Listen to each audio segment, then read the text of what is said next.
নবান্ন অভিযান অরাজনৈতিক কর্মসূচি, তাতে কে থাকবে কে থাকবে না তার ব্যক্তিগত ব্যাপার। আপনাকে তার উত্তর আমি দেব না এবং এ ব্যাপারে কারোর পরামর্শ বা জ্ঞানও শুনব না।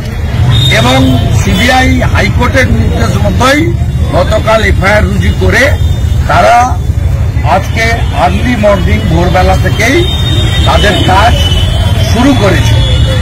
এটা আমরা স্বাগত জানাতে পারি। বাকি সিবিআই ইনভেস্টিগেশন নিয়ে আমাদের কিচ্ছু বলার নেই। সিবিআইর একটা নিজস্ব হ্যান্ডবুক আছে, কি প্রসিডিওরে তারা ইনভেস্টিগেট করবে এবং কাকে ডাকবে কাকে ধরবে। সিবিআই হচ্ছে কনস্টিটিউশনাল বডি। এখানে যেমন সব নিয়োগ ভেঙে রাজীব কুমারকে ডিজি, প্রবীণ ত্রিপাঠীকে সিপি হাওড়া, মমতা ব্যানার্জি তার নিজের ইচ্ছায় করেছেন। সিবিআই ডাইরেক্টর নিয়োগ করে মাননীয় প্রধানমন্ত্রী, মাননীয় বিরোধী দলনেতা লোকসভা, মাননীয় প্রধান বিচারপতি সুপ্রিম কোর্ট। সিবিআই যে কনস্টিটিউশনাল বডি, তাদের জন্য ভারতবর্ষের পার্লামেন্ট হ্যান্ডবুক বানিয়ে দিয়েছে। They will act as per দেওয়ার হ্যান্ডবুক। 17 তারিখ নবান্ন অভিযানে থাকছেন এবং দলীয় পতাকা হাতে। দলীয় পতাকা হাতে ছাত্র সমাজের কর্মসূচি, এটা তো দলীয় কর্মসূচি নয় বা বিজেপির কর্মসূচিও নয়। আমাদের ভারতীয় জনতা পার্টিতে স্ট্যান্ড অনেক আগে ক্লিয়ার করেছে যে যেখানে ভারতীয় জনতা পার্টি নিজেই কর্মসূচি করছে, আজকেও একগুচ্ছ কর্মসূচি রাজ্য সভাপতি ঘোষণা করেছেন।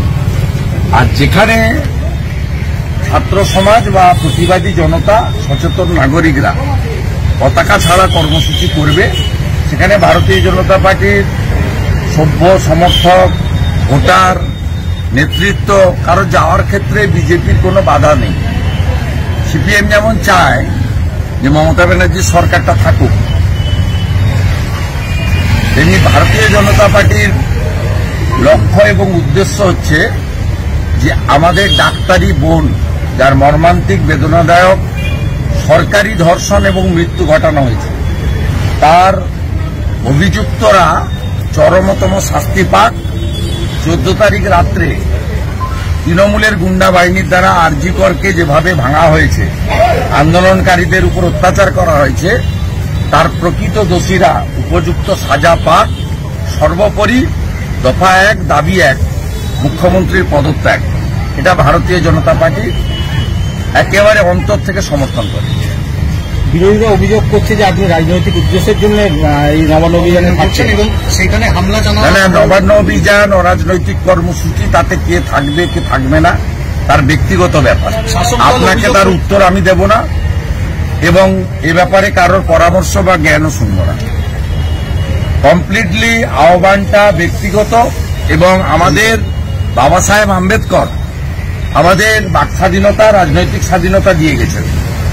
অতএব আপনি কি করবেন, আপনি যেমন নিজে ঠিক করবেন, অন্যরাও কি করবেন তাদের উপরে ছেড়ে দেয় ভালো। বিরোধী দলনেতা শুভেন্দু অধিকারী আগামী 27 তারিখ যে নবান্ন ঘেরাও অভিযান রয়েছে, সেই নবান্ন ঘেরাও অভিযান সম্পর্কে নিজের অবস্থান পরিষ্কার করলেন এবং সেই সঙ্গে সঙ্গে আরজি কর নিয়ে যে দুর্নীতির অভিযোগ, সেই অভিযোগে সিবিআই তদন্ত শুরু করেছে, সেই বিষয়ে তিনি খোলসা করলেন। এবং এখন দেখা যাক 27 তারিখ যে নবান্ন অভিযান, সেই অভিযানের প্রেক্ষাপটে রাজনৈতিক অবস্থান কী দাঁড়ায়, সেটা এখন রাজ্যবাসীর নজরে। ধন্যবাদ।